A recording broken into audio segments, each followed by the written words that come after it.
This is genuinely one of the craziest things I have ever seen. This is the current NFL draft order. 3 teams would be picking back-to-back picks all in a row. The Jets, the Giants, and the Eagles. That is insane.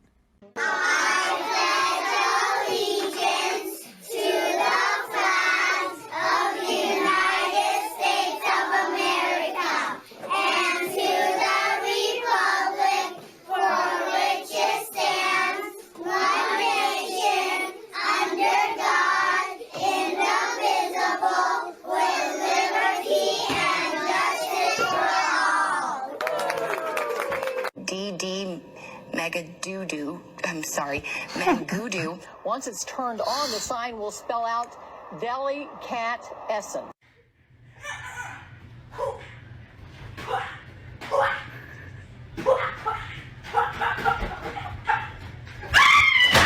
Armchair.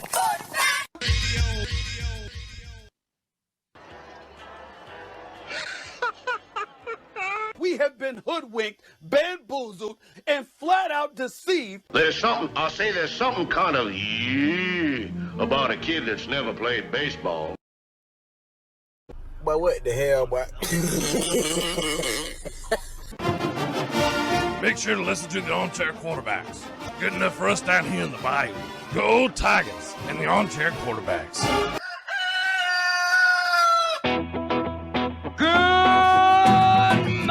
Armchair. YouTube Live. CBS Sports Radio Station.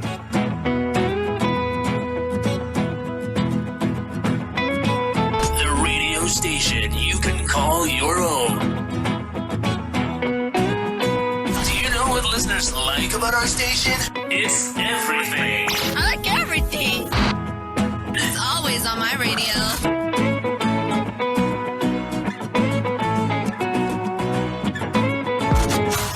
Stop the music, except for now, when I talk.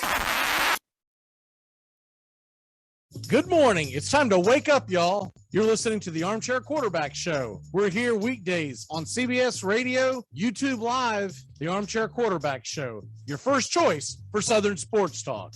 Good morning, Mr. Justin Waller.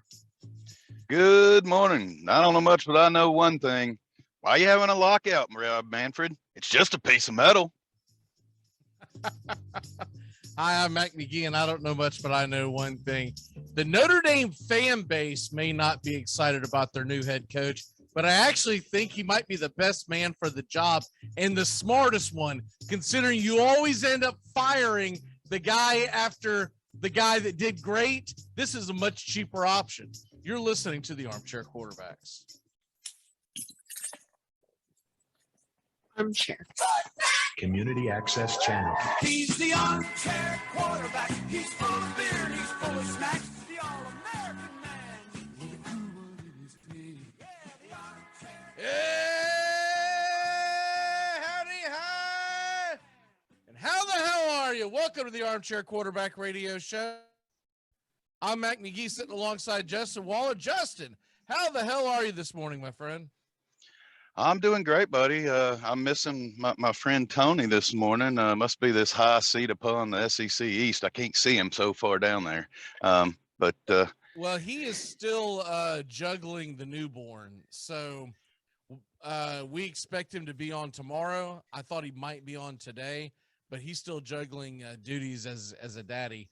And congratulations to him on that, and well, them on that. And I'm sure he's juggling a lot of duties. Yeah, I would say so. I do not envy that. I've done my duties twice, and yeah. Yeah, I can't brag too much because I've been juggling duties from the new dog, man. That dog duties everywhere, man. God bless. You blink and the damn thing's dutied somewhere. This morning we took her out. She come back in. Me and the wife started getting ready. They're around. She dutied again on the car. I'm like, my God, this is never going to end. Didn't you get injured the last time you made one of your dogs mad and they had an episode like that? Don't worry, it's coming again. And she's a lot more difficult to corral because she's about this damn big and runs like lightning. One of the funniest things that cracks me up about her, though, just the whole new puppy thing, is no matter what she's doing, where she's going, whether she's jumping off the bed or she's just running towards the grass, it's almost like the old, the pitchers have the superstition that they don't want to step on the white line as they're crossing over to go pitch. Yes. She's got this when she goes to the grass, she goes airborne. And I mean, she gets ups, man. She got this little thing, just takes off. And I mean, it's a good 1 to 1.5 seconds where she's just airborne, and wherever she lands, that's where she's going to do her business at. But anyways, moving on from that, we got a lot to do and a little time to do it. Let's go ahead and start off with some of the coaching changes. Well, I'll tell you what, let's go ahead and hit the lockout real quick since you brought it up to start it off. We'll hit that really quick. There's not a whole lot to go over. That we knew this was coming. I don't think it's the end of the world. There's some people who are doom and gloomers and think that, this is going to be the end of the world. They're going to lose all these fans. They're not supposed to play baseball till April. Now, I don't think it would be advantageous for either side to lose any games or have the season delayed in any way. That's where I think you're going to get the issue. As long as you've got the new CBA rolling by sometime in mid to late February, you can get spring training rolling, and then from there you get the season going. What say you? I think this is just a negotiation tactic by the management and the MLB side. And I think it just signals that they are way far apart, because we've seen that you don't have to have the agreement. It can expire and you don't have to have a lockout or a strike either way. You can still work and move forward if these things are close. I think this is just a signal to say, hey, we're really far away. And the main hiccup seems to be the payroll tax. There are some owners that it means nothing to them. When you've got the Dodgers rolling out $200+ million and the Orioles at 42, there's a big discrepancy there. So I can see why the league wants to have a little bit more. You want it a little bit more even. I mean, you would like to not have so big of a gap in between those just because of the product on the field. But that's the whole reason of the player union, is to stand up for the players' rights to be able to earn those contracts. So I don't know how you're going to give when that's solely what you exist for, is to make sure that the player has the opportunity to maximize his earning potentials. If you ever have a hard salary cap, then you have to have a hard salary floor.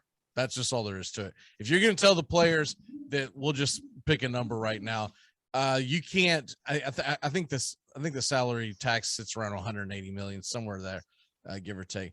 If you say that the salary cap is going to be 180 million and you can't go over it, and that's facts, then you can't have the Orioles spending 42 million, right? There's got to be a much higher. Agreed.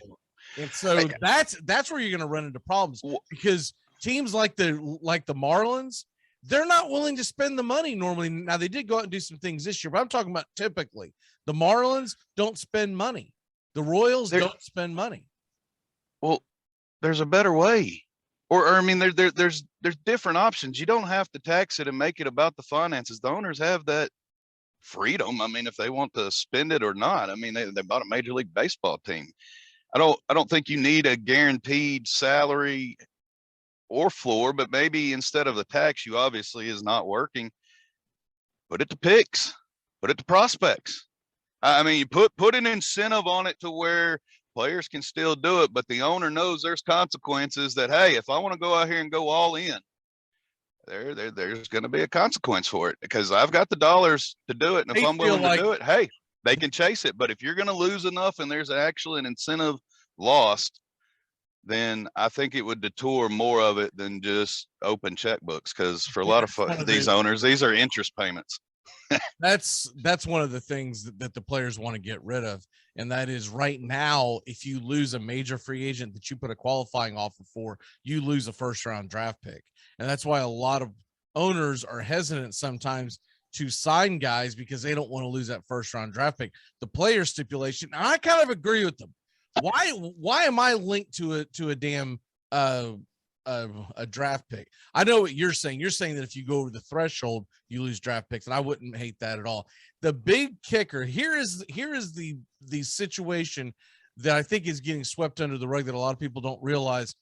The reason why this is at such a head right now, why they are struggling to come to an agreement, is the players want less time control and the owners don't want to budge. Right now, when a guy hits the majors, he has a time clock and it starts ticking of 6 years. And the players are saying that's too damn long, because if you bring me up when I'm 24 years old and you say that you own me for 6 years and I'm 30, and then your analytic department doesn't want to sign me to a long-term contract past the age of 30 because their numbers say, well, his numbers are going to drop off after age 32, 33, which is what's going on with Freddie Freeman right now. That's where the players are adamant about. I kind of side with the players on this. I think 6 years is too damn long. And I'm sorry if that means you're going to lose a prospect. Start spending money, start finding a way to compete. Because if you are not competitive, then why are we even talking about MLB expansion in the next few years, which is one of the things they have on the table? When you have, what would you say, Justin, 6 to 8 teams that don't spend earnestly, right? They don't honestly go out there, because we don't have time to name them all off, but everybody knows the teams. 6 to 8 teams that do not spend, and 2 of them sit in the state of Florida. And that's going to be the kicker. I think they should meet in the middle and say 5. Okay. Because the players right now want 4, the owners want 6. The obvious answer is 5, right? Everyone gives a little, and maybe next bargain agreement, you get it down to 4. But that's where that's the way I feel about it. I think the players have a right to that.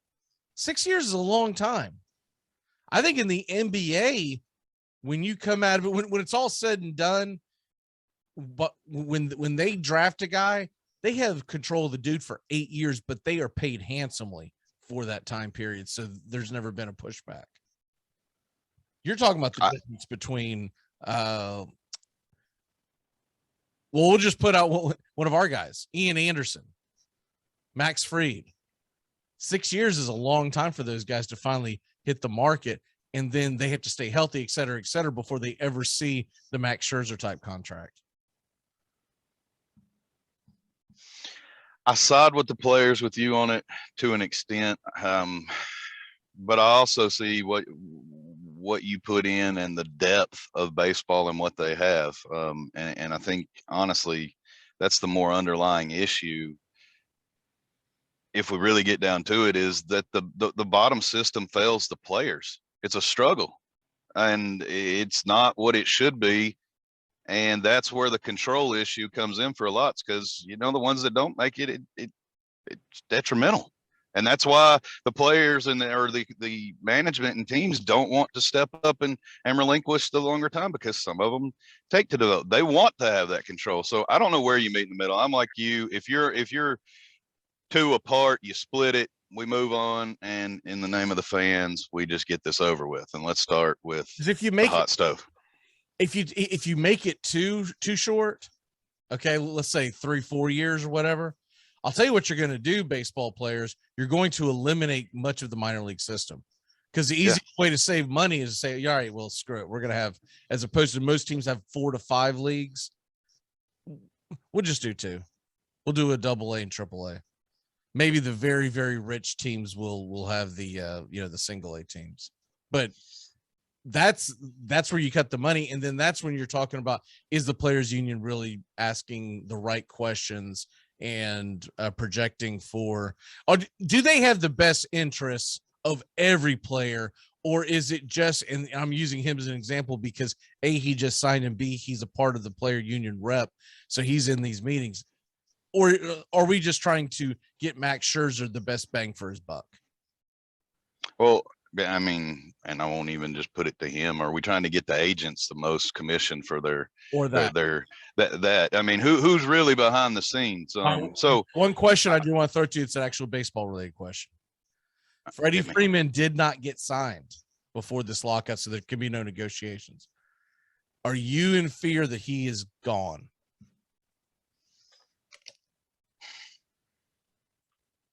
I would have said no until we won the World Series. And then once we've won it and there's a ring on his hand, man, this isn't a privately owned team. I don't know what this investment group does. Do they make a business decision? Do they go to the analytics? Or is this a down home, Braves first? Hey, we're going to be loyal to the man that's been loyal to us. So I don't know. And I feel like I wish John Smoltz would have been able to buy this team when he wanted to.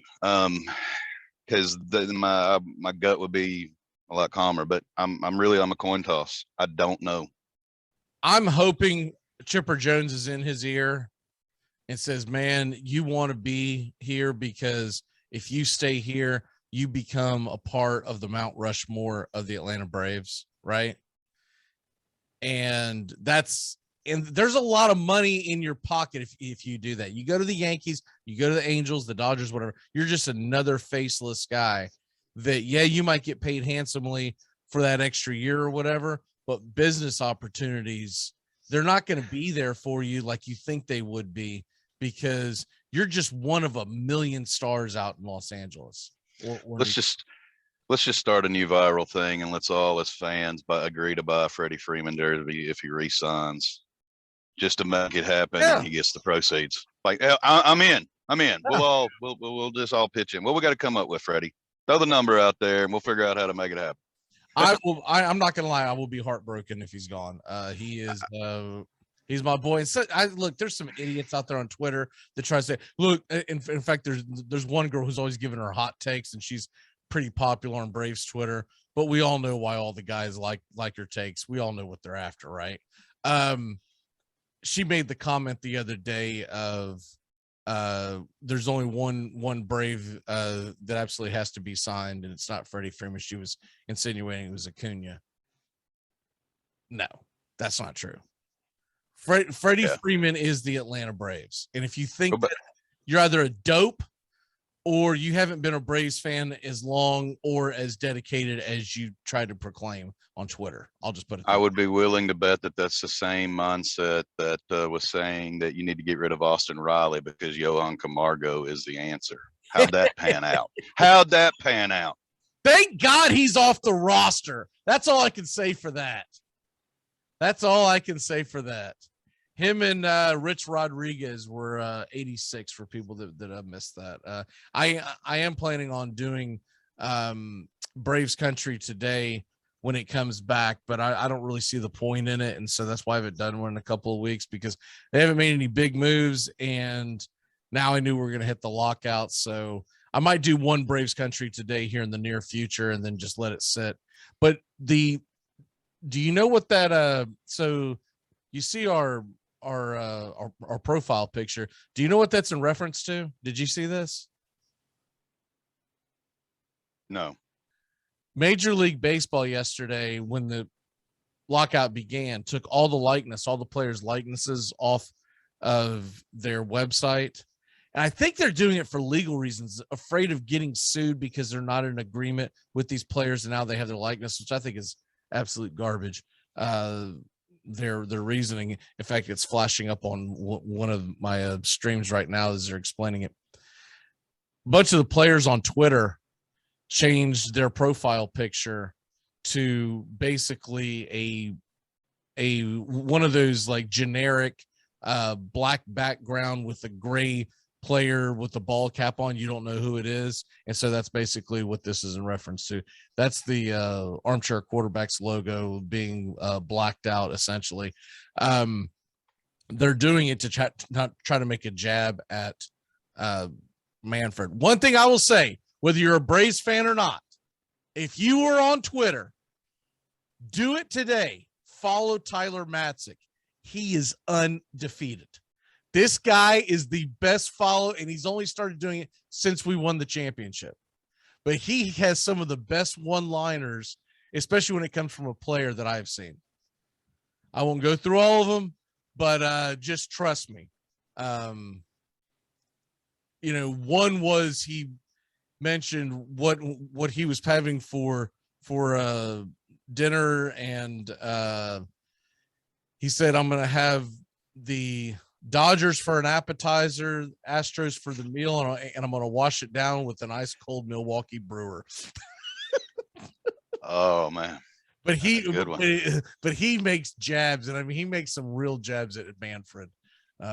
He made fun of the letter that Manfred put out. All right, let's go ahead and move on because we can sit here and talk about this all day. Coaching changes in college football before we get into our pick'ems. The obvious big one was Brian Kelly to LSU, and of course Lincoln Riley to USC. Billy Napier leaves Louisiana to go to Florida. Virginia, by the way, is losing their head coach, Bronco Mendenhall. He's stepping down after the bowl game. Of course, that's getting lost in the mix of all the big stuff going on. OU still doesn't have a head coach. Notre Dame is going to promote their defensive coordinator, and we'll get into that here in a little while with Joey. Him being the big Notre Dame fan, I'm interested to see what his take on it. I think that was a solid hire. You didn't have a big name out there you want to go chase. Give this man an opportunity. I do worry that he's 35 years old, but give him his opportunity. And if it doesn't work out, you're not going to have to, because whatever you sign this man to right now, he's not going to have a big buyout because he has to understand we're giving you an opportunity. If you kick ass and take names, you're going to get an extension. But if you suck, then we'll just move on and we'll grab whoever it is in year 2 or 3 of your contract. Of all these, what is the best landing spot? Who do you think has the brightest future of all the new coaching changes? All the questions you had to ask. Florida. Really? LSU messed up, man. I think they should have picked up Napier. I think that one will pan out the best. When we're talking about this 2-3 years from now, I think that one will be the best. I think it'll be Lincoln Riley at USC. I think he's about to put on a show out there, and he's going to be in the Pac-12, and who's going to stop him? It still remains to be seen who Oklahoma ends up getting. I can agree with that, but I want to see him get into it and just dominate the playoffs. He needs to get in there. I don't want to see you go all Brian Kelly about it and dominate your season every single year and then get embarrassed in the playoffs. So show me you can do that. And then, because I expect that. You expect that out of Lincoln Riley going out there with that move, with that roster. I think he's going to have the better athletes. Yeah. And not that you can't recruit well at Oklahoma, you can, but it's very rare Oklahoma has ever had like a top 5 recruiting class. Oklahoma is normally in the top 10, top 15. And then that's the kind of players they're playing against the Big 12. So it works out. But Southern Cal is going to start having top 3 recruiting classes. It's going to be between them and Bama and maybe Clemson every year. Right. And I just think Lincoln Riley's about to put on a show. Brian Kelly, I think he's going to fall flat on his face. I do too. I don't see the Lincoln Riley seems, I don't know. It seems like a gimmick. It seems like it's a stepping stone to probably the NFL. We're talking a short tenure. Like, I just really think the Napier is going to be a long-term, unfortunate hire that works out very well for them. Have you heard this story about Brian Kelly? I don't think it was, it may have been Notre Dame, but I was thinking it was somewhere else, but we'll just say it's Notre Dame for argument's sake. Have you heard this story about the way that he tricked Robert Saleh, who is now the head coach of the Jets, and Matt LaFleur, head coach of the Packers? No. This right here tells me, I don't know if this is a very good guy. And they're all saying the right thing now and saying, oh, well, it was taken out of context. It really wasn't as bad. But at the time when Salah and LaFleur were asked about this, at some point there was some kind of like a Christmas party or something at Brian Kelly's house, wherever that they were coaching. I'm assuming it was Notre Dame. Maybe it was at the very beginning of his tenure, because it seemed like those guys have been in the NFL for quite a while now. Anyways, they get invited to it. So they're like, okay, cool. We're getting invited to the Christmas party. And they show up there, and as opposed to being invited to the Christmas party, they were invited to work at the Christmas party. They got there, and the next thing you know, they're not being allowed into the actual mansion, house, wherever it is. They're outside shoveling the driveway and parking cars and doing all the, basically, no other word for it, bitch work. And these were two of his coaches for some kind of a holiday party. Now Salah's now saying, "Oh, it really wasn't that bad. These are the things you have to deal with when you're a grad assistant." Da da da da da da da. But when it first came out, they complained about it and said that him and LaFleur made a pact they would never treat anyone like that again. That when they got where they were going, whoever his coaches were would not get treated that way. Now they're all backstroking, saying, it wasn't that bad. But there was something to that story. There was something there. I mean, can you imagine? I mean, yeah, we grew up in the 80s and 90s. I mean, yeah, I can imagine. I mean, it's not the fact that you're asked to do it. It's the fact that you were under the impression that you were going to this. So in other words, you get invited to a Christmas party. You might dress a lot different than if you were being invited to, hey, we need guys to do the grunt work, guys. All right, that's fair. I'll dress nice, but I'm not going to wear my best clothes, right? You get there, next thing you know, you're shoveling crap off the sidewalk and, freezing your balls off.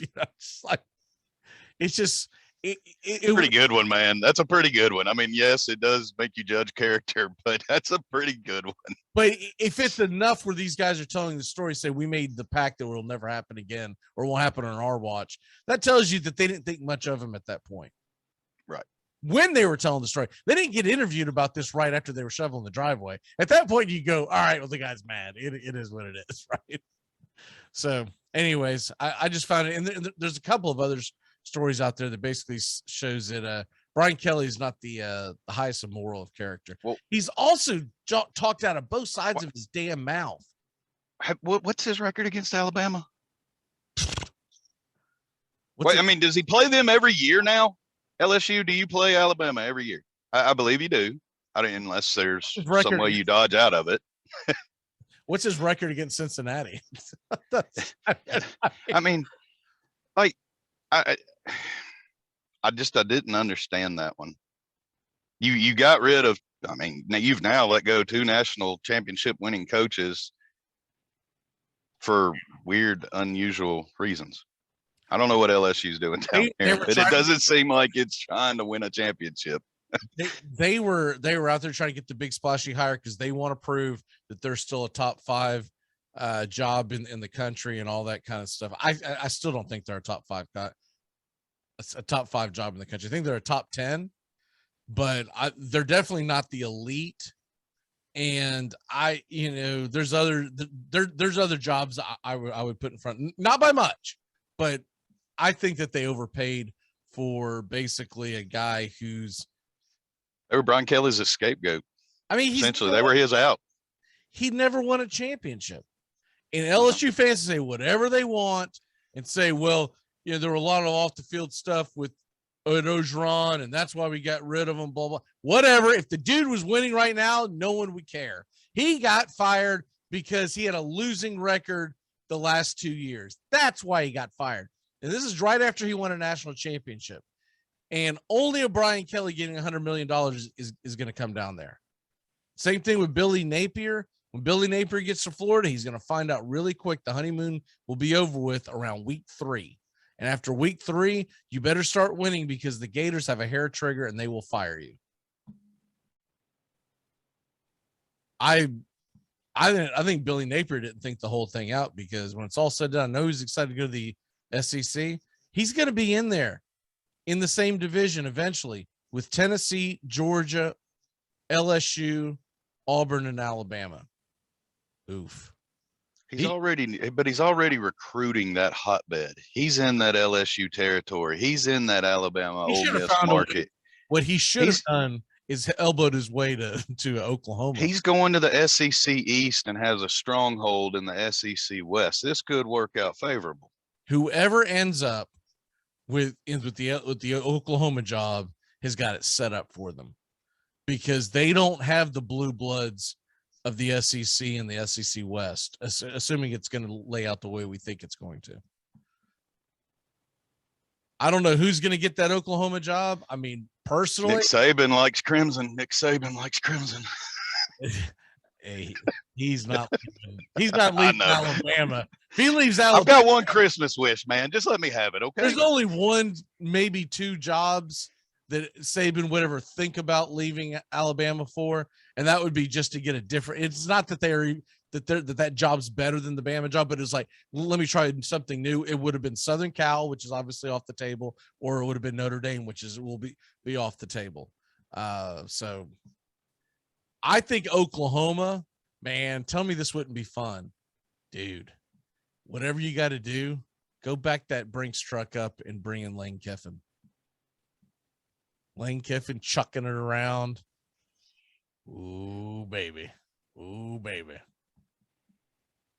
Because they have. I would love to see it, but I would hate to just because of where we live in the market we watch. I would hate to take that character out of the SEC. Well, but yes, I mean, if I'm Oklahoma, he is definitely on my list that I'm calling. Absolutely. He'll be in the SEC by what do you think? 2023 at the latest. Correct. I had forgotten about that. So yeah, my bad. And wow. Not only would you help yourself, you're going to hurt one of your division rivals. Let's go ahead and get into our pick'ems as we're starting to run out of time here. Joey is on the way. Give me your first pick of your 6-pack this weekend. I know there's a lot less college games to pick from. There is, and I'm gonna go. I'm looking at a lot of the over-unders. I'm gonna stick to the college this week, so I'm gonna go first. I'll take Michigan, Iowa, 43.5. I'm gonna take the over. I think this will be a little bit higher scoring. They're gonna put up some points in the championship, and we'll see. It's very rare you see a line at 43.5, and yet, or the over-under is 43.5, and the line is 11. Yeah. I mean, are they? They're a defensive Michigan blowout. I'm expecting, or 11. Yeah. 2-score win is what they're calling. I don't see that, because if Michigan's pulling plus 11, I think they're gonna just stretch it out, and hell, they might hit 43. We're basically saying it's gonna be 28-14 ish, give or take. That's about where it's at, maybe a little higher by a point or two, but that's essentially where you're at, because that right there is 42 points. My first lock, look, I've been saying it all year long. Georgia's going to stomp Alabama. It's at 6 to 6.5. It has gone to 7 on some sites, so you might want to grab it. I'm going to take the Georgia Bulldogs minus 6.5. I think they are going to throttle Alabama. Georgia's going to Georgia.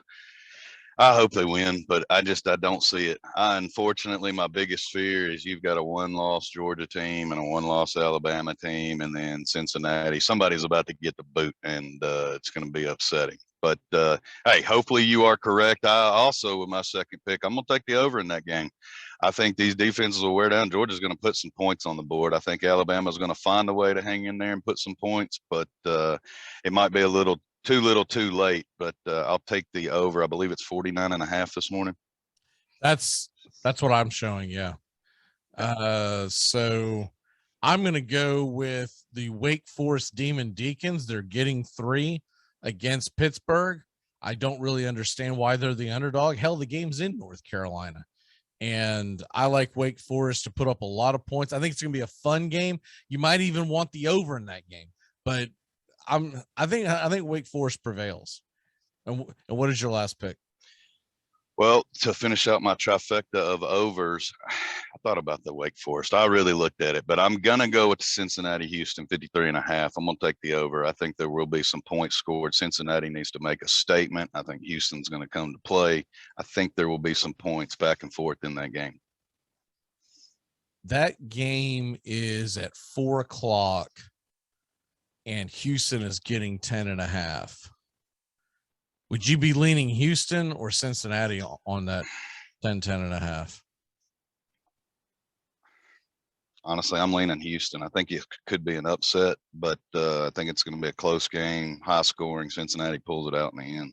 But I'm leaning, if I'm taking points, I'm taking Houston plus the points. My last one will be Oklahoma State and Baylor.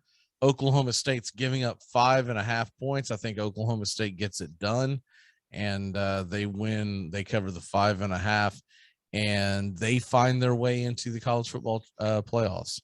It would be refreshing to see Georgia, Michigan, Cincinnati, and Oklahoma State. With that being said, you're probably right. Something's not going to jive, and damn, Alabama will be in it again.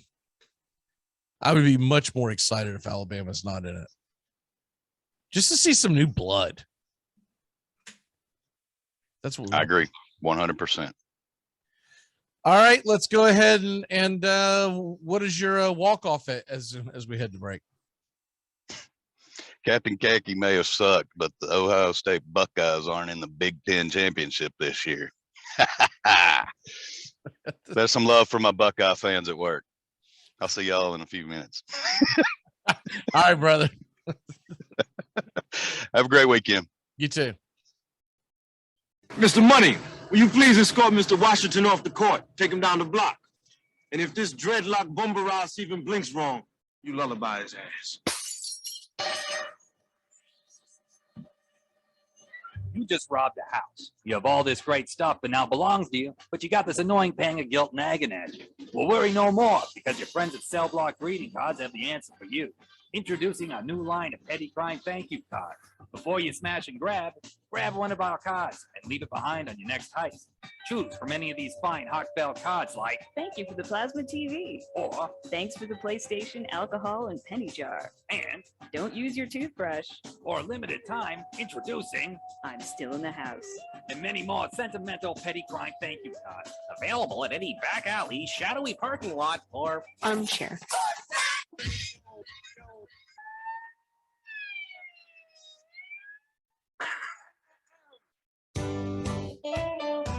Saturday mornings, 8:30 Eastern. Dixie Football Nation is back and better than ever. We've got Tony Agolini, Matt Carr, Tones Areola, Bobby and Angelo, along with Mac McGee this fall. Dixie Football Nation heads to the gridiron, talking ACC, SEC, the Big 10, and all the big games throughout the college football land. That's Dixie Football Nation, 8:30 Eastern, 7:30 Central, Saturday mornings on the Armchair Quarterback Show's YouTube channel, going live. Or catch the instant replay. What do we do? This has got way too complicated. I've got it.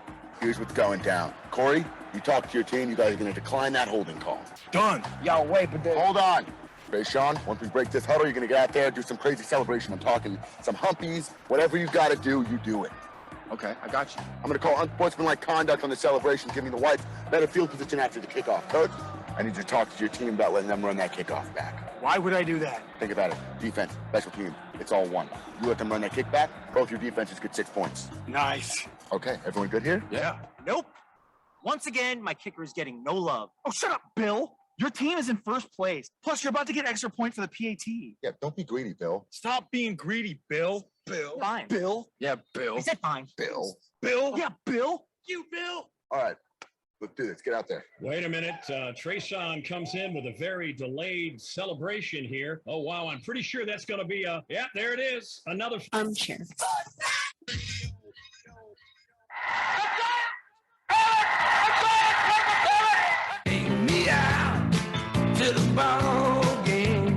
Get caught up with the big stories from around the world in sports in just a few minutes. It's Take Me Out to the Ball Game today, weekdays. Armchair Quarterbacks on YouTube. Baseball, football, basketball, whatever's trending in the world of sports, it's on Take Me Out to the Ball Game today in just a few minutes. It drops weekdays. Take Me Out to the Ball Game today on the Armchair Quarterbacks YouTube channel.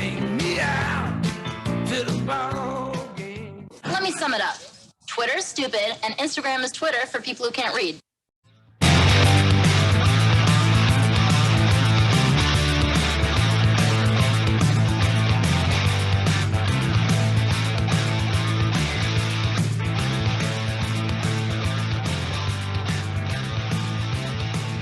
Welcome back. Wherever you are in this great land on this Friday evening, as we are coming to you, I believe 4 different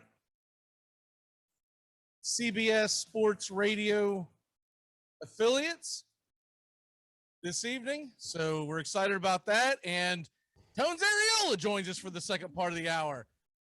Mr. Tones, how the hell are you, sir? Oh man, it is a great time to be. Did I say Tones? I'm sorry. Jones. Hey, we're 2 peas in a pod sometimes. Things are easy to, get confused. But no, honestly, it's great to be a part of that. Friday night, I'm pumped up. I know we usually do it morning stuff. I'm ready to rock and roll, talk a lot of good college ball coming up. NFL slates, get into it. So let's go. I'm ready. So we'll be coming to you a little earlier starting next week. Just a bumpy ride because of my schedule, but long story short, we're going to try to be coming to you on YouTube. Latest would be 7 p.m. Eastern. I'm going to try to get it out a little earlier. We will be hitting the CBS Sports affiliates around 7 Eastern, and then they will carry us sometimes 8, 9 Eastern, depending on their market. So we have gone over quite a bit already today, but I do want to catch everyone up to speed. If you're just joining us on the picks of the first part of the 6-pack, Justin and I did. Justin took the over on the Michigan-Iowa game. He took the over on the Georgia-Alabama game at 49.5, and the over on the Cincinnati-Houston game at 53.5. Pretty sure he took the over. I wrote the numbers down. I just didn't write if it was over or under. I'm pretty sure he hit over. If I'm misspeaking, I do apologize. I took Georgia -6.5. I took Wake Forest +3, and I took Oklahoma State -5.5. Now, Joey, give me your college football predictions. And look, if you double up, there's only a few games as it is. So whatever you really like, the games that you really like, where are you going today? Yeah, okay. As you said, not a lot of games, but we do got a lot of good matchups, and that's all starting tonight. And I'm first going to go to Oklahoma State. They're -6 at home against Baylor at noon tomorrow on ABC. I just think, they need the game more. If they want to have any chance to playoff, it's a must-win opportunity. I think they're ready for the challenge. They seem to step up into it now and now again, and they're number 5 in the country, so they have no room for error. So my first one will go to Oklahoma State -6 points against Baylor. Okay. And number 2, I'm going to go to the I'll take it to the 4 o'clock. I believe it is Houston and Cincinnati.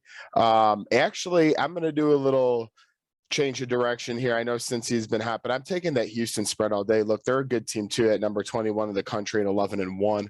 They've been boat racing some teams, not saying the best of talent, but I think, with Tune at QB, he has 26 touchdowns, over 3,000 yards. That team's going to be able to score. And I don't think Cincinnati, actually, I know they haven't seen an offense quite like that yet to this point. So I like Houston plus the 10.5 as it shows right now. And for game number 3, I was tossing this one back and forth all day as between a couple games, but I'm going to take Bama in the points. I think you took Mac Georgia, giving up the points, correct? Yeah, I honestly think that Georgia's going to mash them. And but I am in a huge minority with that. Most people think that it's going to be a very close ball game. I'm going off of what I've watched all year, and what I've watched all year is a Georgia defense that you just can't move the ball on them. Right. And Alabama's quarterback, Alabama's offense, it's not the Alabama offense of the past few years. Not saying that they're trash or anything like that, but I don't think they're as good, and I don't think they're going to be able to move the ball in Georgia. Georgia, I believe, will be able to move the ball enough. Now, I will say this, and he might have taken the under on this. I really cannot remember. I'm have to go back and watch it. But that 49.5 seems high to me because I'm looking at Alabama, Georgia playing a very tight-knit ball game, and I honestly think Georgia wins somewhat handily, but I think it's like 24-14. I don't, maybe 24-10. I don't think it's going to be a really high-scoring game. Yeah, I don't see a high-scoring game either. I was actually watching the Bama game closely last week because Notre Dame had very little chances already, and they continued to swindle after they came. Alabama got the win there. Going off the eye test, like you said all year, I mean, Georgia should handle this game. Alabama, yes, they're 11-1, but they're not the dominating Alabama that we used to see. That's the seat Georgia's in this year. That being said, I am going to take the points because it's Alabama getting 6.5, and historically, I just got to do it. But at the same time, based off the eye test, Georgia, I could easily see them doing what you're doing. I don't see a high-scoring affair on that one either. Georgia's got the best defense that I've seen in a really long time. They're doing things that whenever they even make a damn comparison, every comparison they make, they're all-time teams. Now, I don't think they've played that tough of a schedule. Even though they are in the SEC, I believe that they kind of got a chance to dodge some bullets. They didn't play the toughest of SEC schedules as other teams may have. And with that being said, though, I think the best offense I saw all year in the Southeastern Conference was probably University of Tennessee's, to be perfectly honest with you. And Tennessee had a hard time moving the ball on Georgia.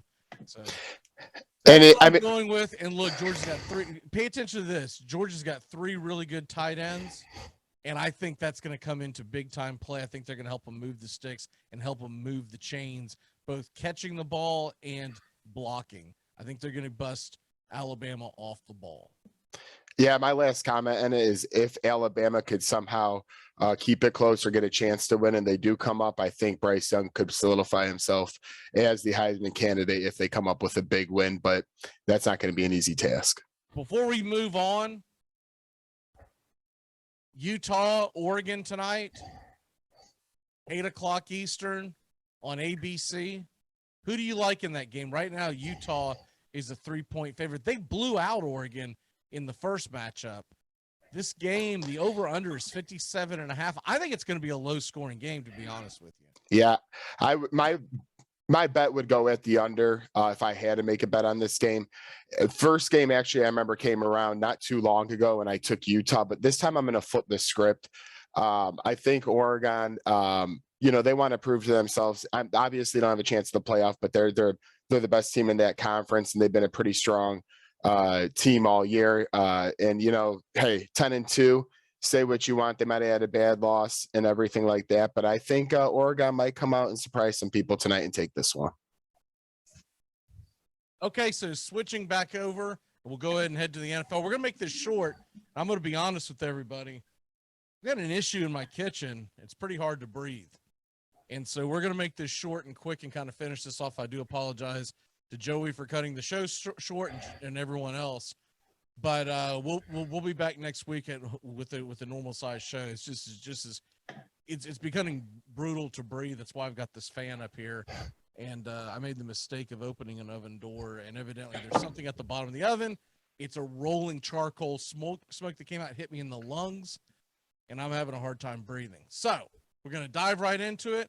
NFL picks. Give me your first pick of the NFL 6-pack. Yep, that's fine. And hey, your health and safety first. You put on a great show every day, so we appreciate that. And we're all with you, my man. First, my game 1, Bengals at home against Chargers. Bengals been hot. I'll keep it simple. They're -3. I think they continue to roll against a team you don't know what you're getting. I call it Dr. Jekyll, Mr. Hyde, the LA Chargers. So I'm going to take the Bengals -3 at home to beat the Chargers. And the Chargers found out that they're going to miss a couple of key players that broke this afternoon. So I am with you on that one. I think that's not gonna say it's a gimme, but it's an almost gimme. I think that it's the classic East Coast West Coast thing too. Yep. Give me that all day. My first one that I'm gonna go to, man, oof. Let me go ahead and jump into the 49ers and Seahawks. 49ers are 3.5-point favorites on the road to Seattle. Seattle is a joke. Give me the 49ers minus 3.5. Yeah, and Mac, as I keep looking across the games here, because I was thinking about San Francisco as well. They will be without Deebo Samuel this week, but hey, they're hot right now. I'm going to take from a game 2, Dolphins at home -6 against the Giants. Giants have a lot of injuries. A lot of weapons are out, including Tony and Sterling Shepard. So I think it's going to be a rough day at the office. Miami's hot, and they'll continue that hot streak. Give me them -6 at home against the New York Football Giants. I'm really thinking Tua Tagovailoa keeps his good luck together and keeps winning.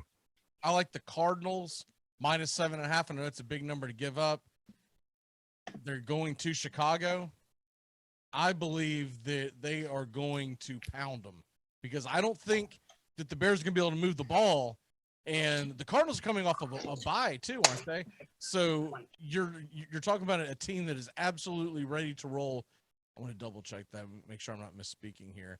Well, they don't show buys on the thing that I think they're coming off a bye. Hell, I don't know anymore.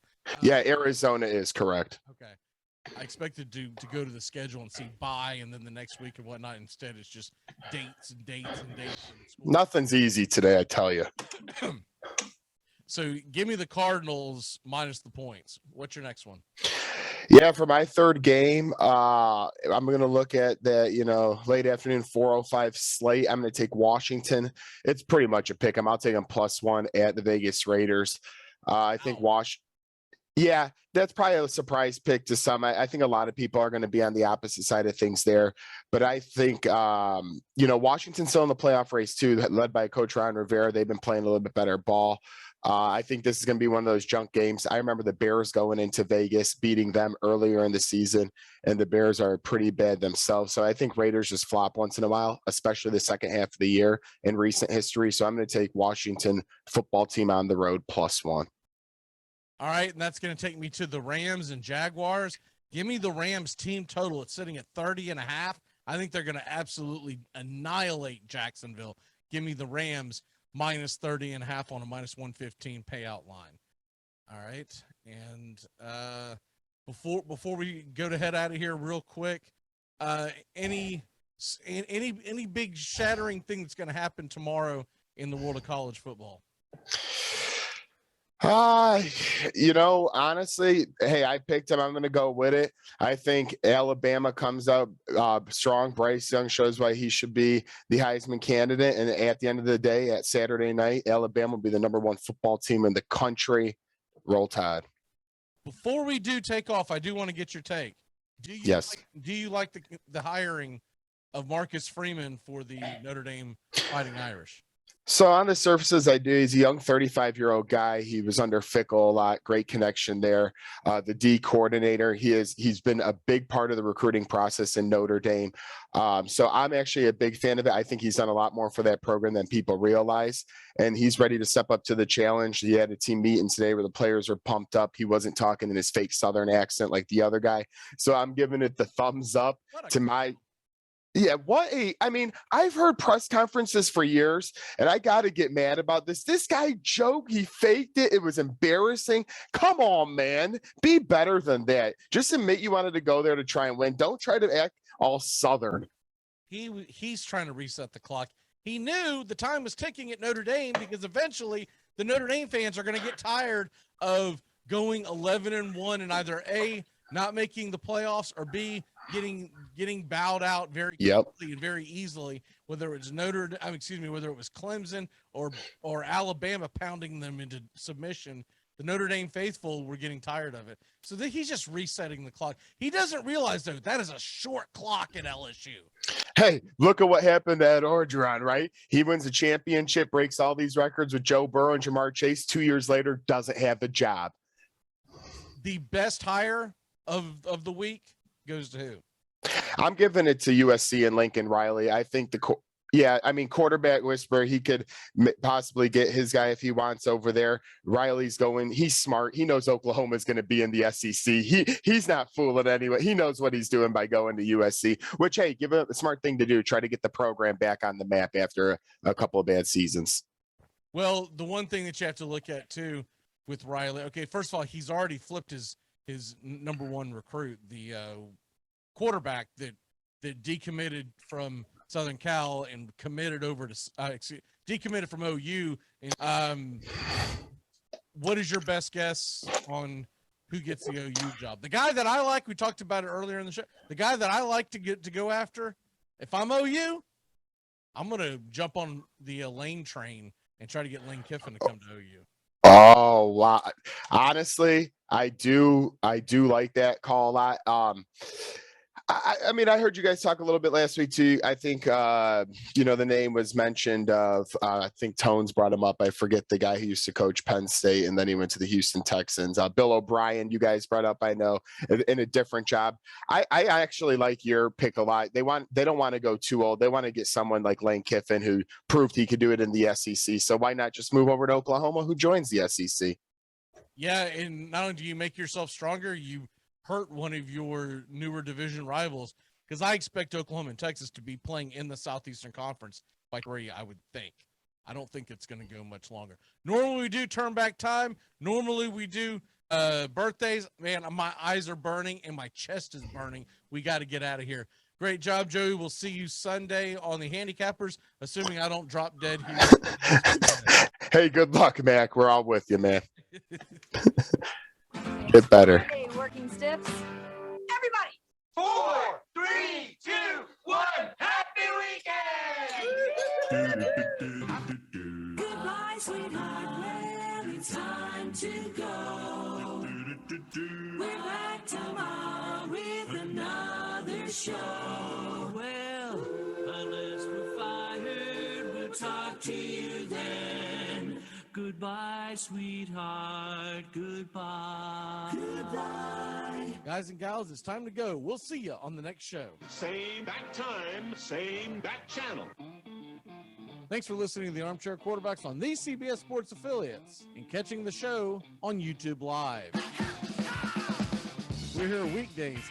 Find Armchair Quarterbacks on YouTube Live today. Please subscribe and share and take us everywhere you go. The Armchair Quarterbacks, your first choice for Southern sports talk, live from the First Coast. Gonna get another cigarette, please. Can